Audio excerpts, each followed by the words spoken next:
Hello, everybody. Welcome. You're watching Hard Targets, open source intel by the people for the people, news from a multipolar world. This is Ture. Thank you all for joining me. Some of you in the future joining me here now. We have some big news to talk about today. I haven't been live in over a week because it's been a lot of the same. But today marks a radically different, qualitative shift in what is to come here in the United States, because a lot of the news, a lot of the big events have been happening overseas. The war in Ukraine picking up steam now that the spring is coming. The Israelis picking up steam to try and start a war in Iran. Militarization of the Philippines and all of the islands around the South China Sea. All of these things have been happening elsewhere. While there have been under the surface, but really, yes, in public view for all to see, there have been some major changes happening here in the U.S., and they are deeply concerning because by the time people start talking about them and wondering what we can do about it, that's the time it's going to be too late to actually reverse the show, or not reverse it, but respond to it. Because we will get into it. First, as always, make sure to follow me on Telegram. I have Hard Target is on Telegram as a news aggregator, so I can be reporting to you if they ever take me down from YouTube, from Twitter. You never know when the feds are gonna attack your channels, but you can also follow me on Twitter. My personal Twitter profile at IronSunUSA. It's going to be more relevant here in the future because I do have some other announcements I would like to make, and I would like to keep everyone posted. So now let's just make sure. So that's the links in the chat. Yeah.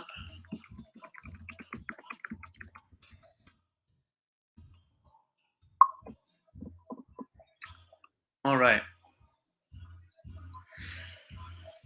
So, to get into what's been going on here in the United States, a bill was I'm not sure when this was passed, but it has passed through the DC Council that has allowed non-U.S. citizens, so residents who are born in another country, oftentimes illegal immigrants, to vote in the nation's capital in D.C. This is not a bill. So as far as I know, this is not a bill. This is now passed into a city law. So that's non-U.S. residents, including some illegal immigrants, now can be voting for city laws and city policies in the nation's capital, no less. So let that sink in for a second, because there are some enormous implications about this. We're gonna go through the article together. Non-U.S. citizens, including illegal immigrants, will be allowed to vote in the capital city of the United States. People who were not born here, who are not legal citizens, who are foreign nationals, in effect, will be allowed to influence U.S. Policy in the nation's capital. And because this is happening in the nation's capital, in D.C., that means that the likelihood that this can be exported elsewhere is also quite high, because if we can pass something like this in the capital, in the place where all lawmakers are most heavily concentrated, where intelligence agencies are most heavily concentrated, where the seat of power for the seats of power in the country are heavily concentrated. If you can pass something there, and you can pass it anywhere, because the roadblocks that will be put up in front of you have already been passed in the place where there's potentially the most roadblocks to put up.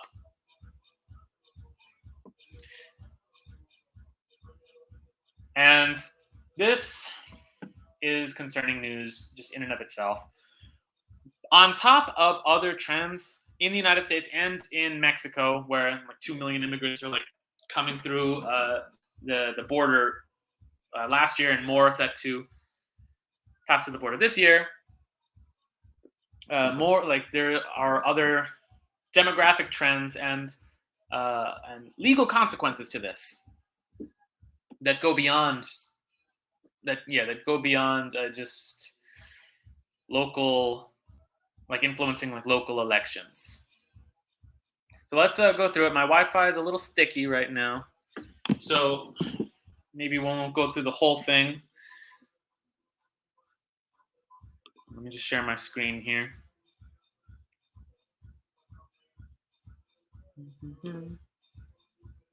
Yeah, while I'm getting this set up for those of you tuning in the future, yeah, make sure to leave some comments so I know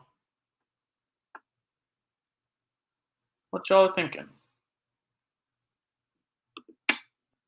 It helps. It helps when I'm not just talking to myself, so I can see what the community is curious about.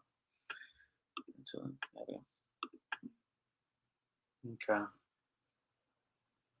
So here it is from DCist.com, a local DC news website. And it is bill allowing non-citizens to vote in DC election survives congressional review, but threats remain. And just to be clear, this is a liberal publication that is in favor of this legislation.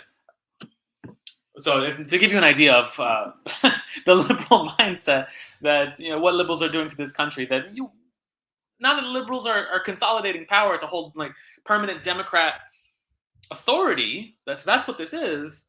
America isn't a country anymore. Like, and the more that Democrats consolidate power so that they cannot be taken out of like a permanent Democrat regime, America is just less and less of a country every day. That's what's at stake here, essentially. So yeah, that's if you're wondering why that tone is so like forgiving, so calm, that the threats that remain are to the bill itself and not to the fabric of the American like society. Like the law itself is not the threat, but there are threats to this law. A bill passed by the DC Council that will allow non-citizens to vote in local elections as soon as next year is now law, having survived a congressional review where Republicans sought to block the measure. So, and I'm sure there are Republicans, and I'm sure there are Republicans who are in favor of this because we live under an American uniparty where most Republicans and most Democrats are in agreement about how to ruin this country and screw over the average person. But any resistance to any pushback in the actual state itself is coming on the Republican side. If I don't mean this doesn't specify how much, but if any, that's where it's coming from. So which should let you know that this is a move to consolidate specifically power under a liberal Democrat regime. To continue, Republicans in Congress have lambasted the bill as a radical step that would dilute the votes of U.S. citizens and possibly allow foreign diplomats and agents to sow chaos in local elections. And it should be said, anyone who is a foreign national taking advantage of this law is a foreign diplomat, is a foreign agent. You weren't born here, you're not a citizen. Like the the fabric of American law does not affect you like it does for everyone else. You are a foreign national. If you are influencing US elections, that makes you a foreign agent. Don't try to confuse that. Even if you're like some illiterate Ecuadorian peasant, no offense to illiterate Ecuadorian peasants, I love y'all, but that does make you a foreign agent. That is just by definition what that makes you. While Republicans in the House did approve a resolution in February to overturn the bill, the Senate did not follow suit. Both chambers are required to act to block any bill approved by the Council and must do so within a 30-day window. The Senate's review period of the bill officially ended on Tuesday night, allowing the bill to become law. That the non-US citizen voting bill survived congressional scrutiny is a welcome change for DC. Again, there's that liberal tone. Foreign agents taking over the country's democratic process is a welcome change for liberals. Why is it a welcome change? Because they are trying to permanently consolidate power under the Democrat Party.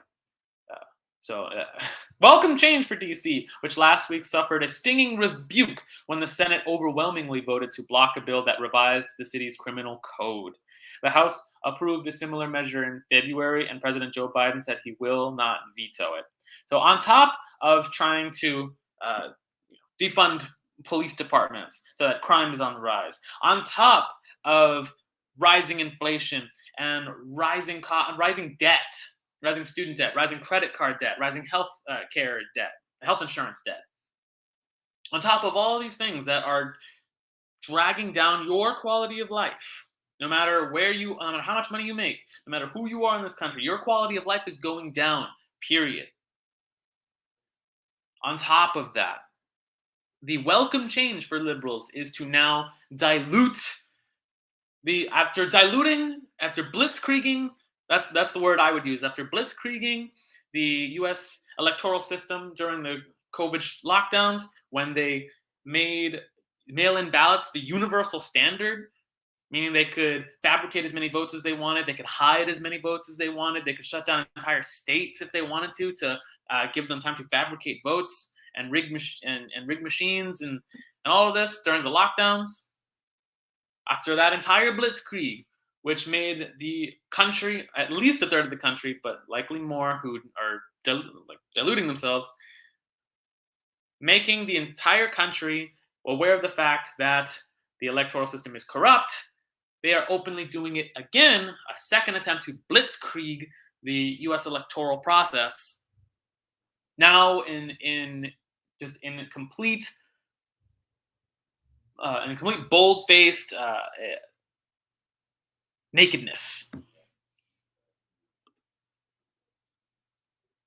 On top of everything else. So while your life is getting worse, the last line of defense you have, your sovereign right to be represented by the government, is being it has been taken away from you. That has not been a right you have had for decades. But now they are pissing on your desire to have the right to sovereign representation. Pissing on your right to have sovereign representation. Now, not only do you not have the right to have representative government that represents you because these elections are corrupted, you don't have that right and you never have. But now the government is pissing on your desire to have a representative government. This is how little liberal Democrats, or the liberal uniparty, the unification of Republicans and Democrats, this is how little they care about you while your children are going hungry, while crime is going up in your community, while your credit card debt and your health insurance debt and your car payments are piling up, and you're under threat of defaulting on your mortgage because interest rates have skyrocketed. On top of that, they are saying that the people who caused this, the people in power who caused this, aren't even allowing you to fantasize that you will be able to vote them out of power. But we die in the street like dogs. This is where we stand. This is what they want. Continuing the article, the advocates of the bill to allow advocates of the bill, liberal deep state spooks, we should say, advocates of the bill to allow non-citizens to vote said that legal permanent residents and undocumented immigrants, illegal immigrants, yeah, like the liberals just bombard you with this Orwellian like fake like speech, this double speak. So like, let's be clear: illegal immigrants who work and pay taxes in DC are impacted by local policies and should thus have a say in who makes those policies. That's not how electoralism works. That is not how this process works. That is not no. I don't care how long they've been here. I don't care how much taxes they pay. I don't care if they have kids here. I don't care if they speak English and are assimilated. If they are, they call themselves whatever. They are foreign nationals, foreign agents, illegal immigrants who are now being given permission to to blitzkrieg the electoral system, to make the social fabric that is the United States disappear. America isn't a country anymore. If we keep entertaining this, it will disappear. And that's the danger of this liberal doublespeak. It hampers the ability for us to recognize how serious this is. So they continue. The idea of allowing them, illegal immigrants, to cast votes in local elections has been floating around for decades and follows the lead of a number of Maryland towns like Tacoma Park that have long expanded the franchise beyond legal citizens. While the DC bill initially only excluded legal permanent residents, it was expanded to add undocumented immigrants. Despite despite House Republican attempts to interfere, and that's the other thing. I know I'm interrupting a lot, but that's the other thing. And when I say liberal uniparty, I mean, yeah, the Democrats may have a slight majority in the Senate, a slight majority, but the Senate as a whole, as a mass majority, just let this bill become a law. The Senate, like, it doesn't matter if it was like split down the middle. A majority of Republicans aren't fighting this. It was in the House where pushback happened, and it's in the House where they have a more significant, like, again, slight, but a more significant. Because Republicans have control of the House, they have a majority, if only slightly. And even then, it's less than 10 Republican individuals, MAGA Republicans, who are actually voicing the concerns of American citizens, people who are legal citizens, who are born here, who have the papers to prove it, who are voicing their concerns that America is rapidly disappearing before our eyes, that the electoral system, which has been blitzkrieged once already with mail-in ballots during the COVID lockdowns, is being blitzkrieged again now that 2 million people illegally have crossed over the Mexican border, and even more are set to illegally cross the border this year. It is those handful of people, MAGA Republicans, who are pushing back against these ludicrous laws.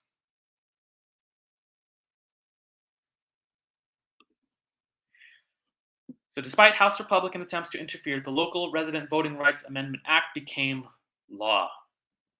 Our neighbors who pay taxes, attend our schools, and contribute to the vibrancy of our communities will now also have a say in who represents them in our local government. The government should not be representing you. If you are a liberal, that's what globalism is. If you want a finite state government to represent illegal immigrants from all over the country, from Haiti, because that's where most of the illegal immigration is coming from across the U.S.-Mexico borders, from Haiti, Mexico, Venezuela, Nicaragua, Honduras, and Guatemala. There are a few more, but yeah, it's not just like they're not just like Mexicans. They're from all over the place. Chinese people, like a couple thousand. So it's not even just like Latinos, it's also like a few thousand Chinese people. And again, if it was just from one of these places, that is a threat to the social fabric of the country. It is from dozens of places, foreign nationals given representation in this government, in the capital, in the seat of government authority. But this is all well and good in the globalist mind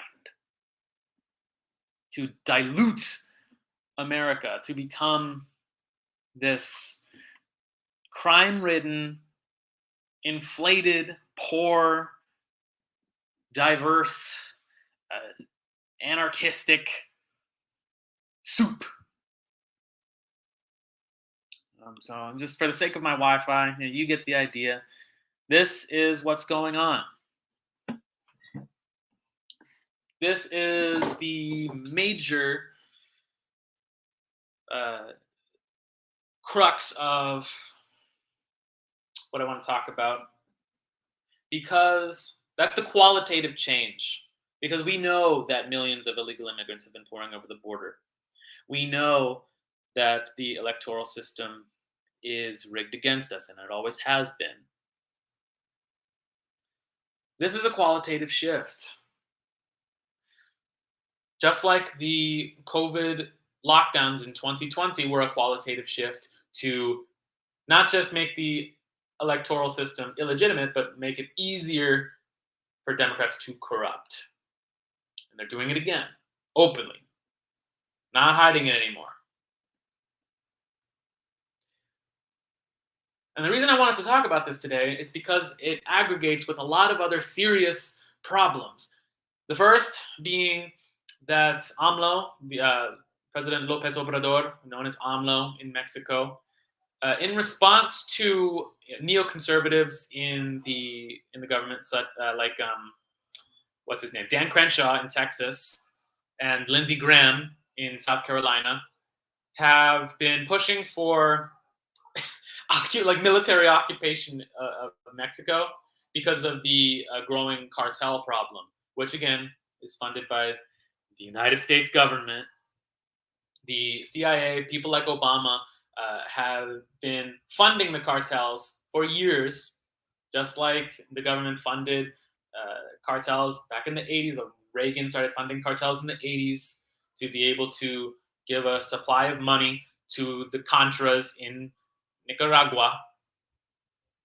If you wonder where the crack epidemic started, if you watch this channel, likely you already know that's where the crack epidemic started in the United States. It was Ronald Reagan introducing crack cocaine into black communities to create a steady supply of cocaine that would fund the Contras in Nicaragua. If you're watching this channel, you probably already knew that. And it was the same thing in Vietnam, of starting up cartels in Laos to fund the puppet government in Vietnam by supplying us, and then it was opium, heroin, coming into the United States to fund the puppet regime in Vietnam. Same thing in Afghanistan. Before the U.S. occupation of Afghanistan, there was no opium trade in Afghanistan. I mean, it was like a negligible, it was a non-entity. After the U.S. occupation of Afghanistan, lo and behold, hundreds of millions of dollars worth of opium is being produced, and the amount of opium products, like heroin, in the United States is spiking to be able to fund the puppet regimes in Afghanistan. It's the same thing here with the cartels in Mexico, the Mexican cartels. In response to the problem that the US government created, the rise of Mexican cartels, Lindsey Graham and Dan Crenshaw were advocating for an illegal occupation of Mexico. In response to this, AMLO, President López Obrador, said that he will start a public information campaign to tell Mexicans in the United States to not vote Republican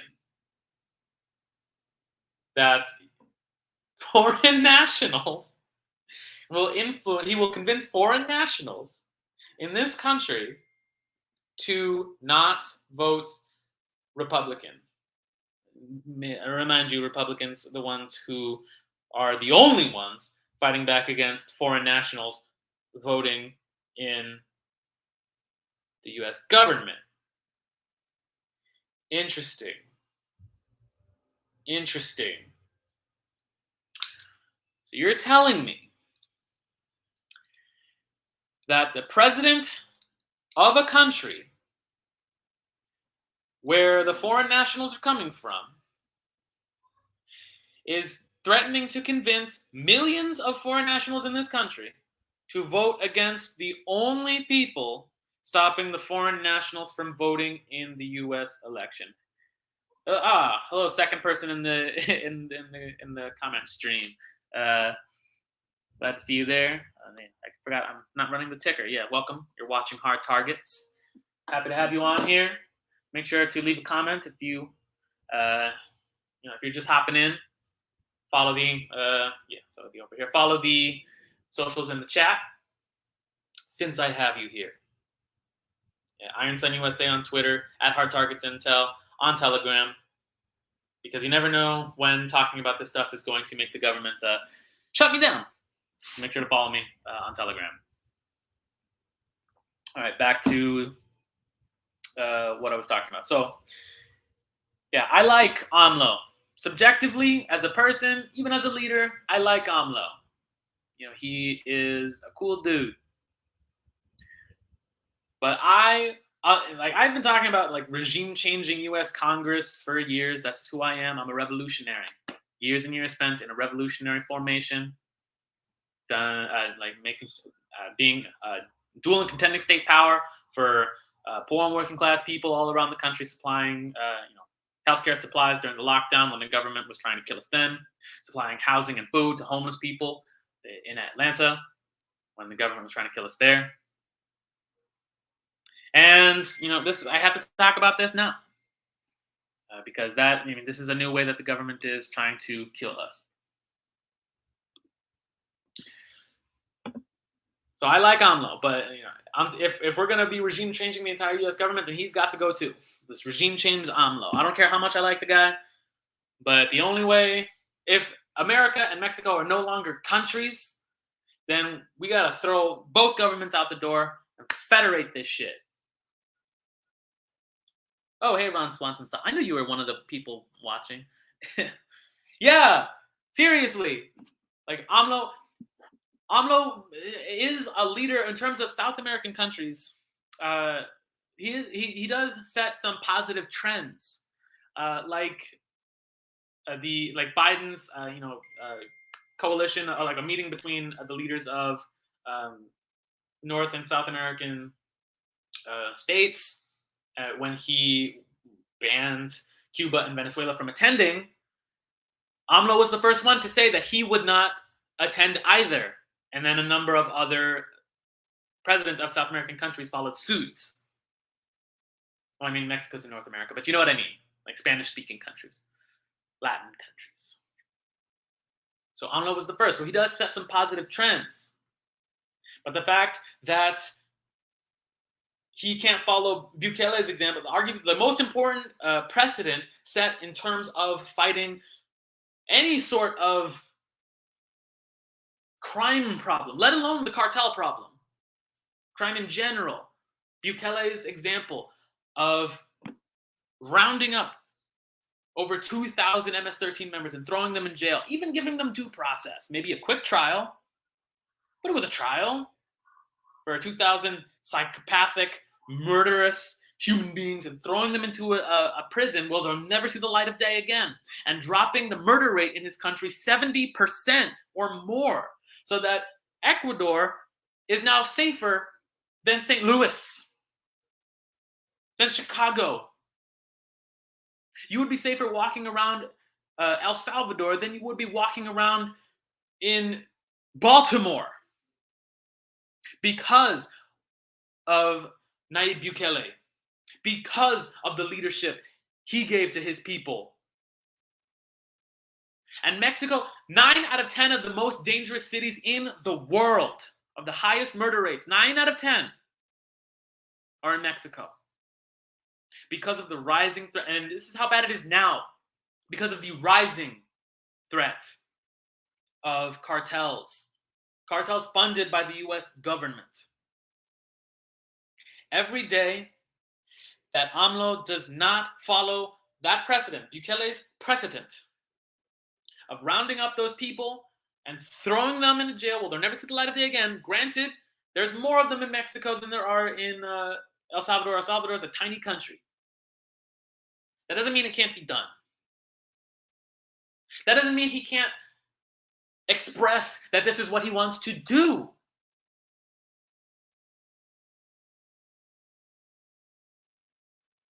Even expressing that this is what he wants to do. Putting a task force together. Saying that this is what he wants to do. Yeah, my Wi-Fi is spotty. Let me know in the comments if I'm choppy at all. Yeah. And yeah, in Mexico, as far as I know, I'm pretty sure Mexico is trying to join BRICS.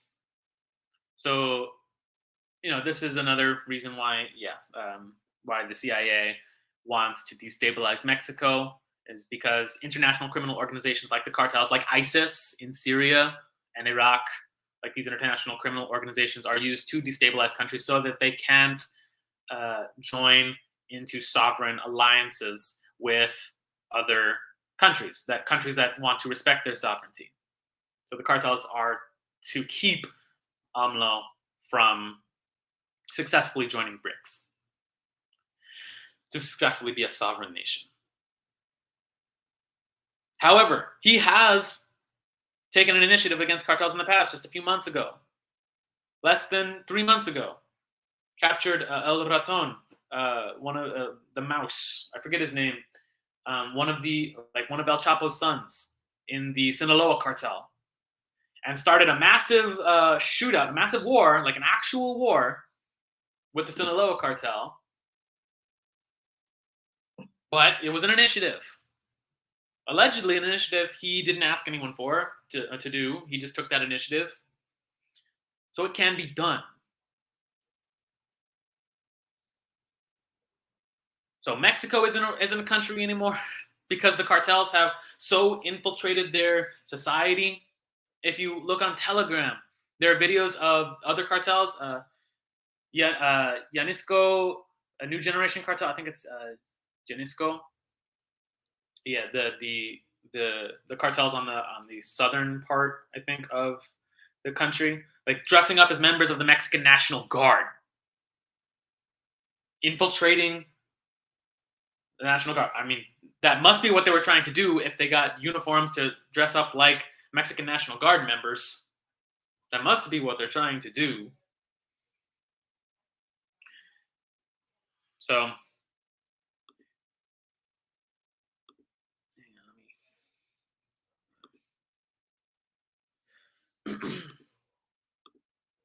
yeah, Mexico's not a country anymore, and now America's not a country anymore, because our electoral system that is supposed to represent American citizens has been systematically blitzkrieged.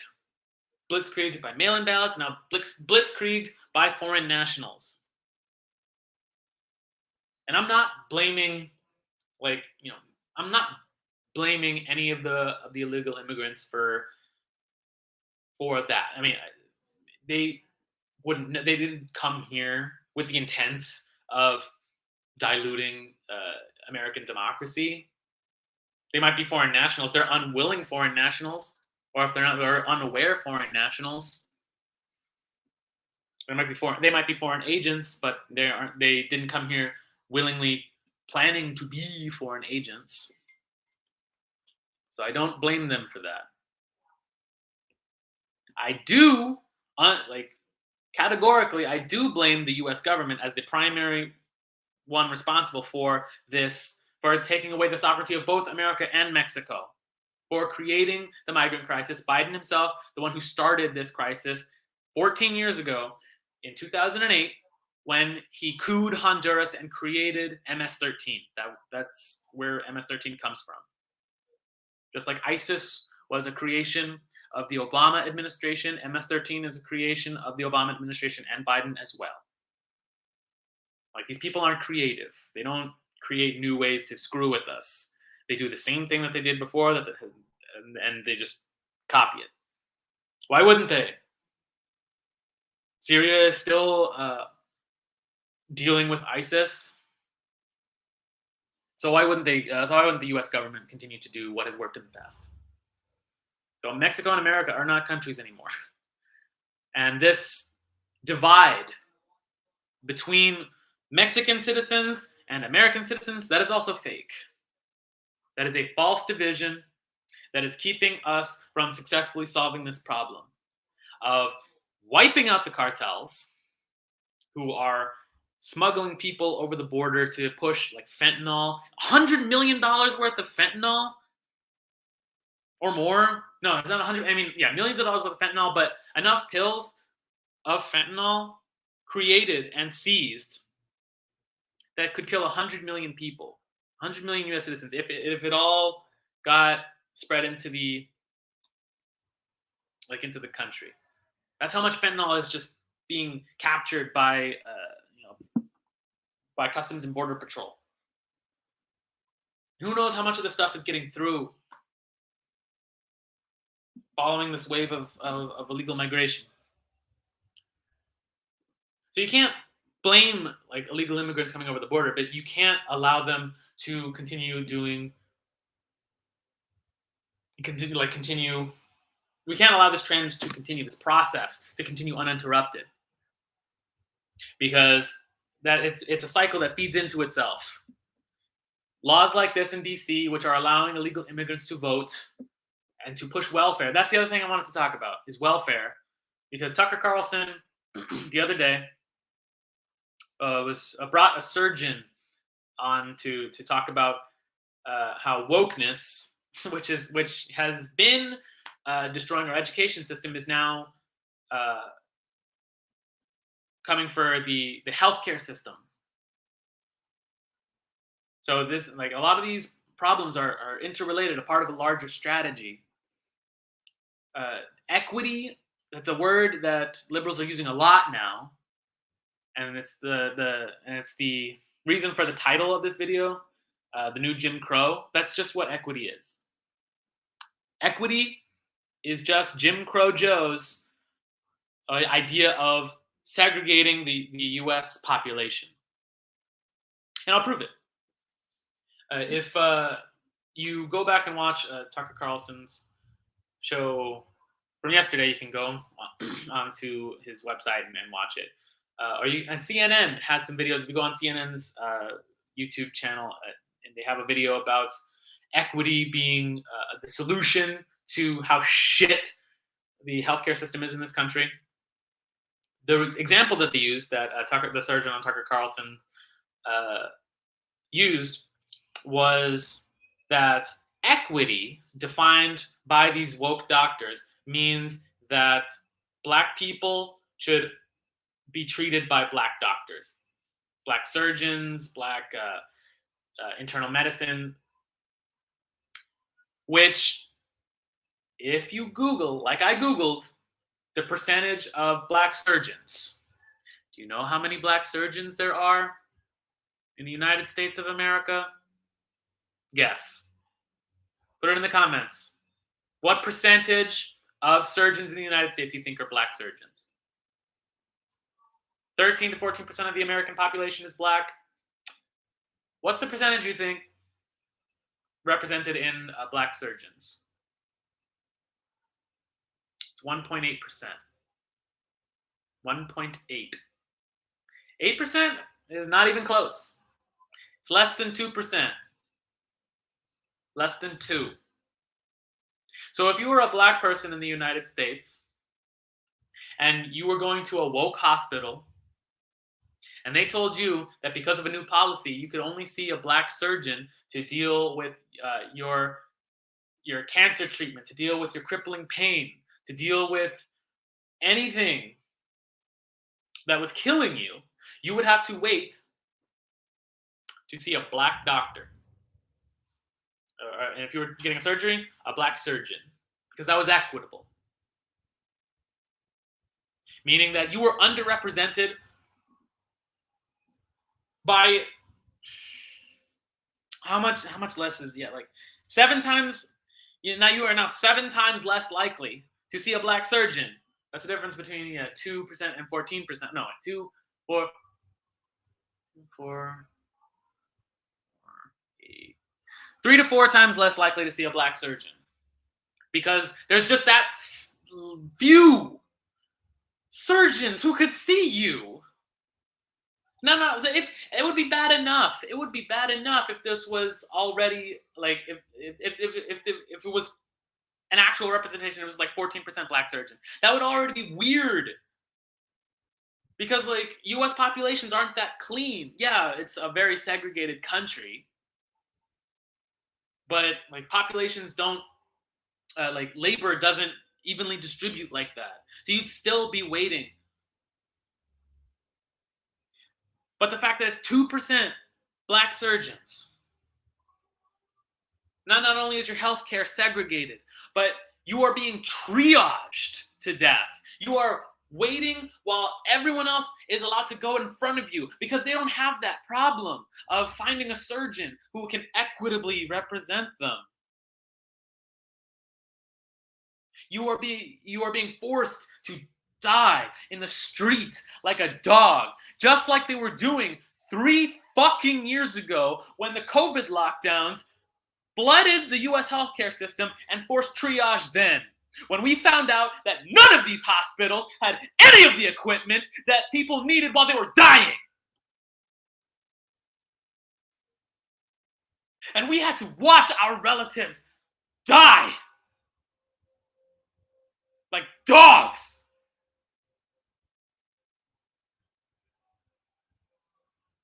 Because of a system designed by people, that system that told them that it was doing what was best for them. Do you remember some of those videos coming out from 3 years ago? There are nights I can't sleep because I remember those videos. Patients drowning in their own blood because doctors were so flooded that they weren't properly inserting ventilators into people who were suffocating to death. Prisoners dying in their beds, and there not being enough staff to bury these people. So they were piling up human bodies in the yard. And the only reason we know about this is because of people who happen to have smuggled in flip phones and could take footage of this Nazi concentration camp treatment of human beings. They tried to make us forget this. They tried to say it didn't happen. And then they said the people who made this happen should get amnesty. And now they want to make it happen again. They want to bring that system of triage back and make it permanent. So that everything that they did to us, all the people that they murdered, they'll be happy to do it again.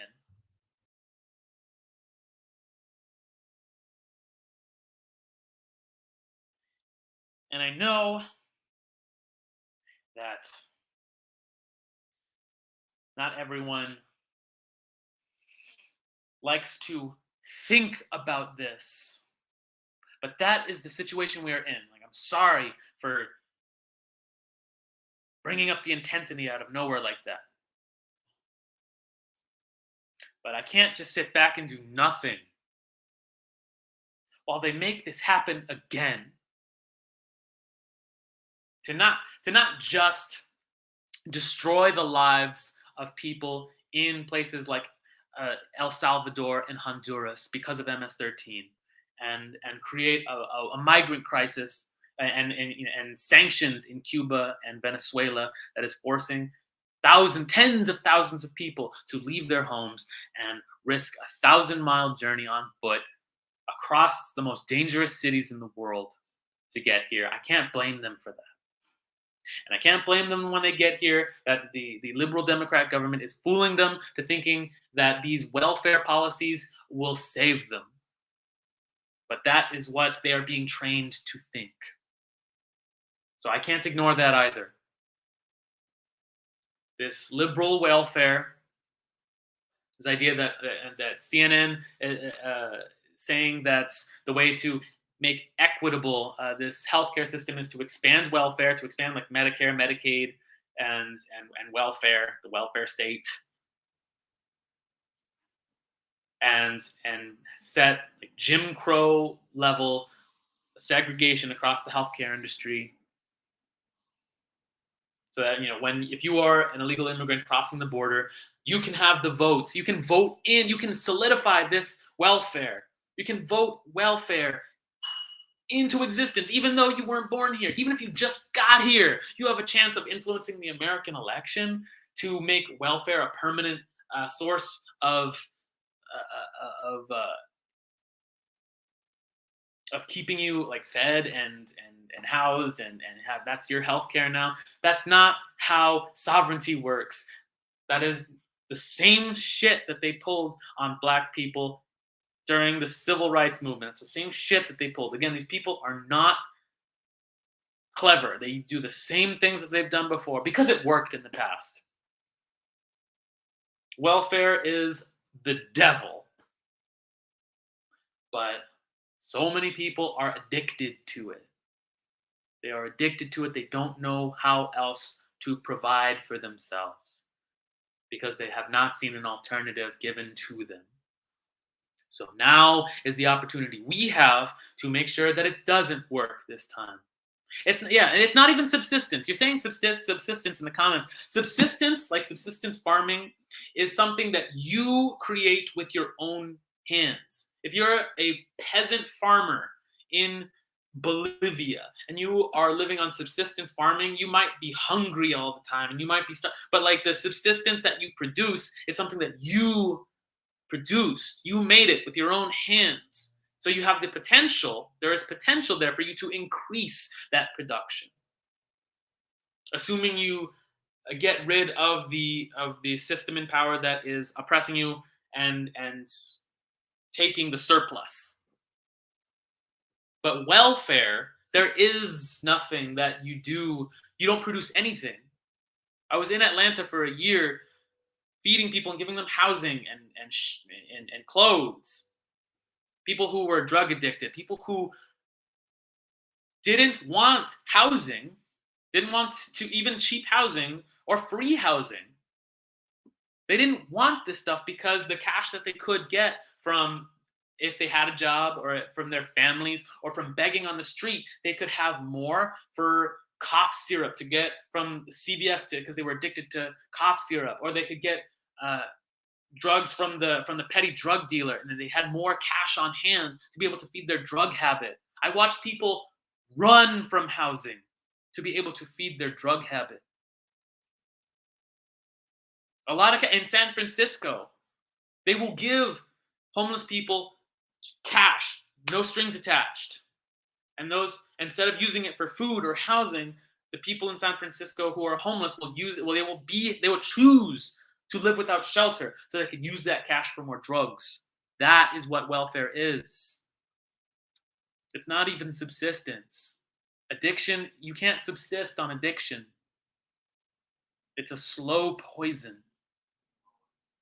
I've seen what it does to people. I've seen what it does to families. And I've tried to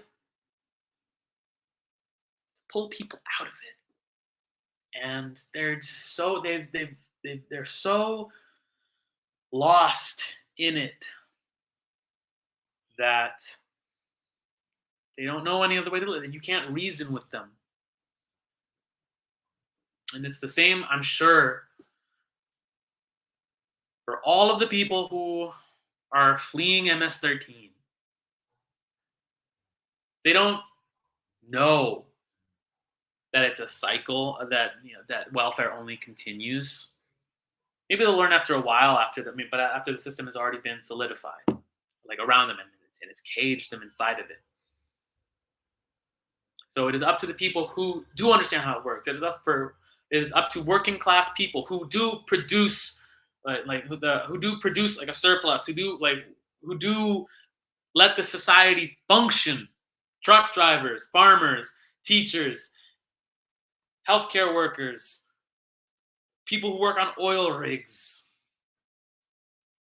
engineers, mechanics, electricians.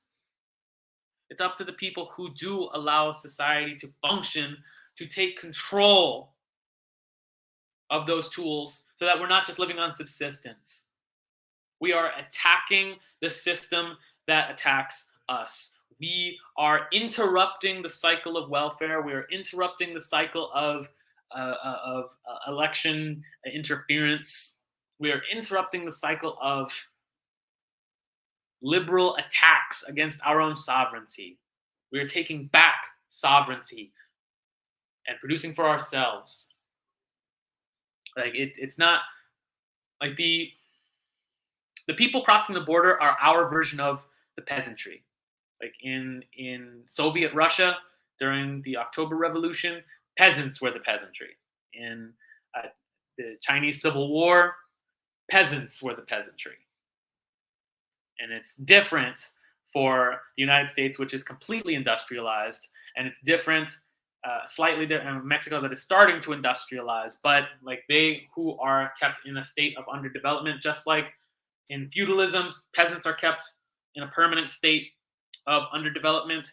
In a capitalist system, it is colonized countries and countries under neo-colonial control, like Mexico, which is a neo-colony, meaning that they're trying to bring back military occupation, but the occupation is through debt enslavement and through funding cartels to do the work of the government, to do the work of a military occupation. So it's those colonized countries connected to the United States who are our peasantry. Like the peasantry in Russia and China, they were the most numerous. Like they were not just like the heart and soul of the revolution, but they were physically like the most populous group. So that in recruiting them, they could actually do these economic miracles. Like you could train them to like produce the tools necessary to make Russia a nuclear power and to bring Russia into the space age. But the peasantry does not have the means to organize itself. They can't, like, you can't trust the peasantry to organize itself to like figure out these principles by themselves. No, it takes leadership. So like I love like my people, my Latino people, my indigenous people, my black people, because I got black family. I am black myself. Might not look it. That's what I is. And I love my people. But the people come, like 2 million people and more every day, illegally crossing the border, they're not going to be the ones to lead this process of taking back sovereignty for both Mexico and America, for sweeping out the entire cartels, for sweeping out the American government and replacing it with a people's government. It's that like they're not going to be the ones to lead it. You might be able to show them how, but only once we have a dual and contending state power. And that comes from us here from an industrialized working class. And it's growing in Mexico. Like Mexico is still in the process of industrializing. So like once we find the seats, like once those oil rigs turn back on and like Texas and Mexico start to see an economic boom that is already happening, there's more opportunity for collaboration there. But right now, it's primarily working class people in the United States who, like, what we have left of a working class, because it's being in a deindustrializing country. there is less opportunity for us to have that initiative. There's less engineers, less uh, people with trade jobs, truck drivers, farmers, but they're still there. Uh, you know, entry level hospital workers, like people with technician jobs in hospitals. And that's the announcement I wanted to make. Since I have two people in the stream, that's the announcement I want to make, and I'll give updates as time goes by. But I don't just want to make videos about like talking about how the world is getting worse. I want to do something about it. And this is an idea I've been working on for some time in the background, but because the medical industry in particular is such a site of debt, like health insurance debt is on the rise and is possibly one of the things that could crash the economy is people's health insurance debt just collapsing, so that health insurance as a whole just becomes like what the housing market crash was in 2008. That could be a health insurance crash. Like that's how much of a bubble we're in right now. And because of medical Jim Crow that we are now seeing is being encouraged, and the infrastructure of it is being built, medical triage, I want to do my part in leading us out of this system by starting my own healthcare company. And it's already planned out. I don't want to go too much into specifics because being in the healthcare industry, any part of the healthcare industry, you do need some licensure, which I have. But going into details means that people could look me up on the database to see. It's like, oh, do you have a license? I can get my information pretty easily. I don't need Twitter spooks doxing me, they've done that already. I don't need it to get worse. But that is the announcement I wanted to make, is to combat, that's the announcement I wanted to make, to combat this healthcare Jim Crow that is being built. I want to start my own healthcare company. So the part that I'm researching right now, so I'm in the training phase, done, which is pretty exciting. So now the stage I'm in now is the research phase in getting licensure. Whether that's, I'm not sure if it's going to be like a for-profit business or a non-profit. There are pros and cons to both. So the process now is just getting licensure to be able to set up a business which is under my control, not like some state-run hospital that's going to be enforcing this woke Jim Crow genocide, something that I control and that I can grow on my own and get other people involved. Like shit. Like if me, someone who got a liberal arts degree and was doing, like, spent too many years, I'm not going to go into it, but like trying to pursue an acting career, very cringe. But if I can, get this training to, be like that, then that means anyone can. And so the potential for this to grow in a field that is growing like healthcare, to take back sovereignty for ourselves, that the potential is great. If I can do it, you can do it. It's not that expensive either. Like the idea that we have to be like, that we have to rely on these ghouls allowing us to die is an illusion. We can take back control of our lives, and this is one way I would like to do that. So I need y'all to keep me accountable about that. Ron Swanson Stalinist, aren't you in biomed? Aren't you like an actual like genius, my guy, in this exact thing? Correct me if I'm wrong. We should talk about this more. I might need your help, like building a website, or it's for I'm gonna get you back into it. But just building up our own infrastructure, because as someone who, even small acts of sovereignty save lives, and I know this personally. Like alongside the Black Hammer Party, who passed out hundreds of thousands of pieces of personal protective equipment during the pandemic, hundreds of thousands of KN95 masks, hand sanitizer, uh, and things that people needed when the lockdowns first happened, and when or people who couldn't afford to stay home, or like what they called what do they call people at this time? Yeah, people like necessary workers, or what were we? I forget. I'll have to look that up. But yeah, people who had to leave their homes, so we were giving people the stuff they needed to not catch this shit. Uh, and so that we could tell people that no, you don't have to get the vaccine. There's things you can do so you don't have to catch COVID.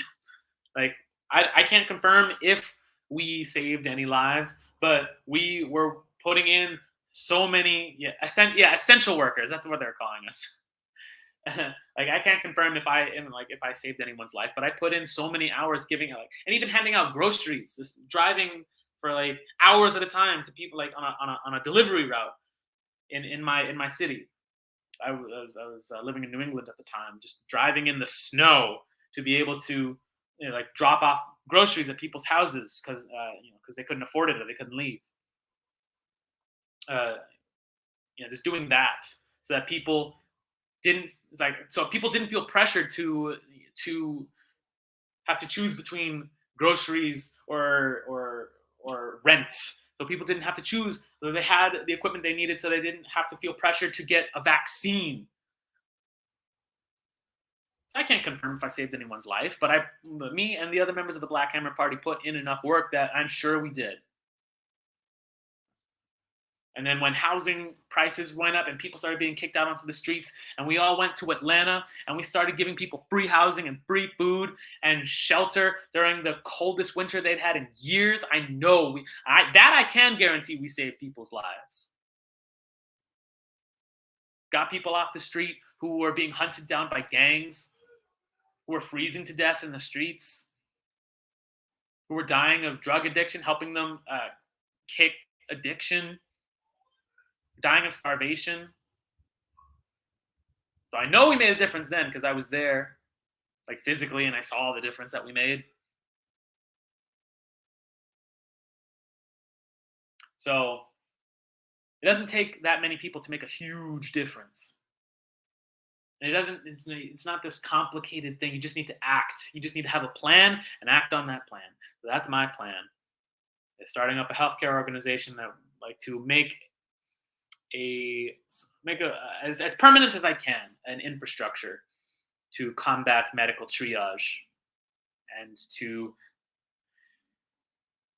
make and as a Cuban, that's something that seeing the success of when the entire world is against you, or the largest, most evil empire that history has ever seen is against you and trying to squash your revolution. And just getting some doctors on your side tends to be a good idea. So I have some confidence in this plan, and I will keep y'all updated as I make more videos. But yeah, I want to know what y'all think about what's going on. So how you are reacting to all of this news going on here in the United States. I want to make this a conversation. Yeah, so you can make sure to follow me on Twitter at IronSunUSA. Follow me on Telegram. There's the Telegram handle right there at Hard Targets Intel. Twitter.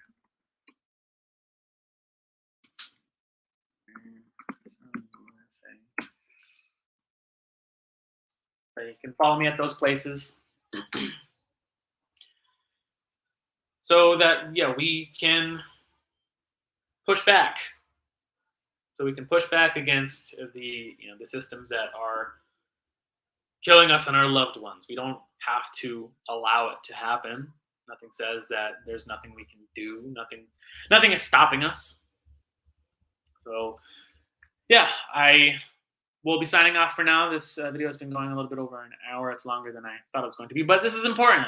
I mean, if the Democrats are setting the groundwork to permanently set up power, so it's like this permanent Biden Democrat regime, yeah, then we do have to have a little bit of a conversation about it.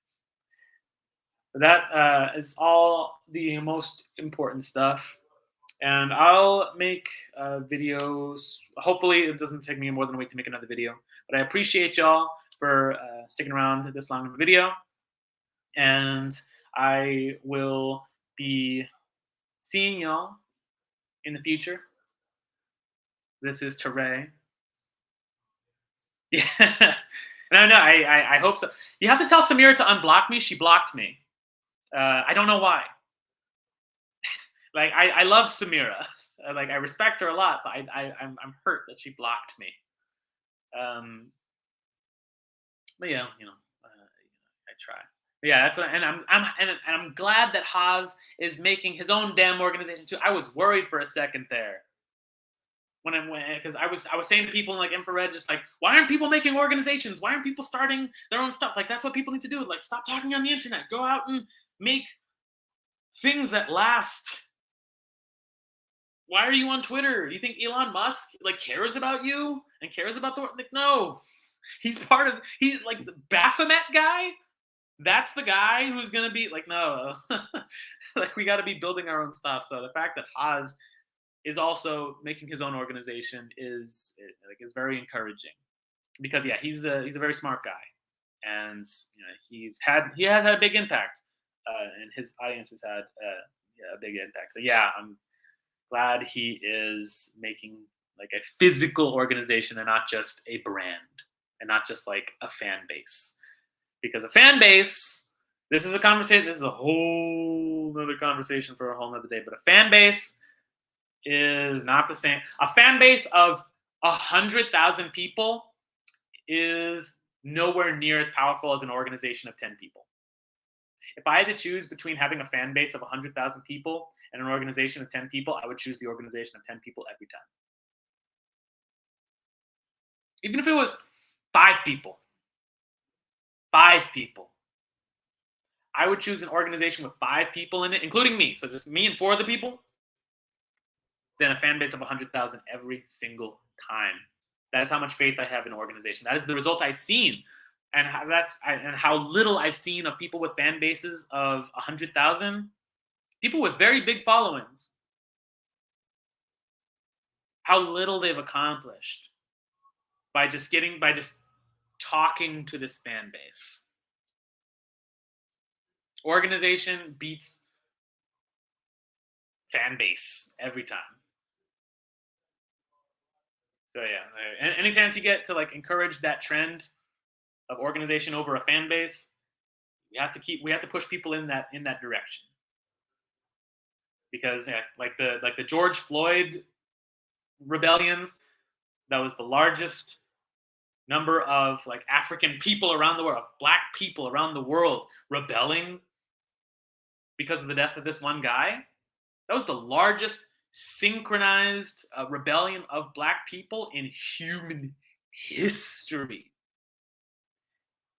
And it was taken over by the Democratic Party in 2 months. It took them 2 months.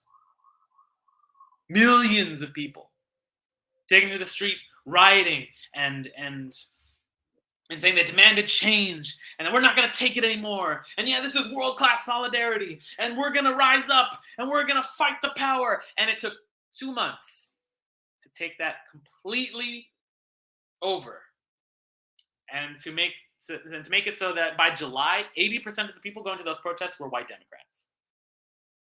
And that the Black Lives Matter movement had completely brainwashed everyone at the to follow the trend of defunding the police. And now we're seeing the fruits of that, of crime being out of control in every Democrat city in America. That's how little power just mobilizing is, like of creating a fan base. That's how little power that has. You will always be redirected and controlled by organization, because the state knows that organization beats mobilization. That if you're just a fan of something, if you're just like part of a fan base, that you can be convinced to do the work of the state for free. You'll push this Black Lives Matter nonsense. You'll push defund the police because you haven't been organized to discipline yourself towards achieving a material goal. Organization of 5 people beats 100,000 fans every time.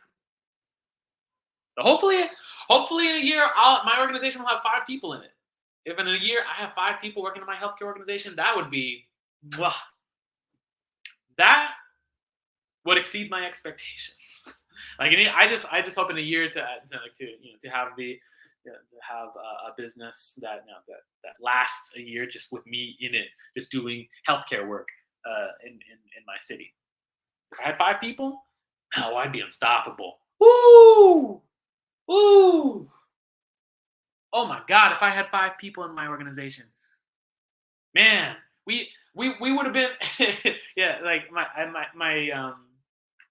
pipe dream is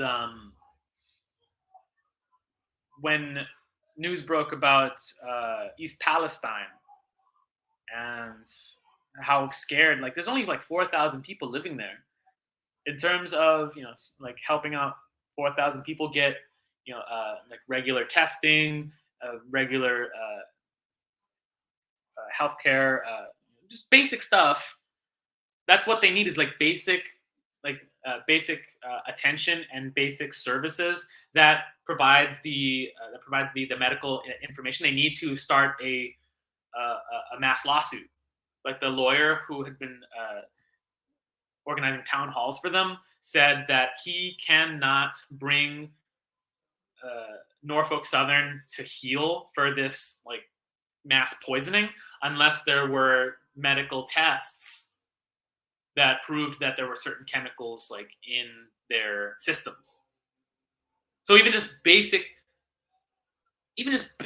healthcare, even just a basic series of tests, again, because they're so far away from hospitals that provide these tests, that if you bring that stuff to them and you start testing 4,000 people, like you have, you see a certain number of people a day, then you massively increase the information that lawyers that are helping them out have to bring a lawsuit against the ghouls who caused the explosion in the first place. That's the kind of potential that something even small in the healthcare industry could have, because we know it's going to happen again.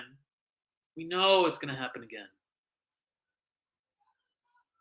So, yeah, I have big plans.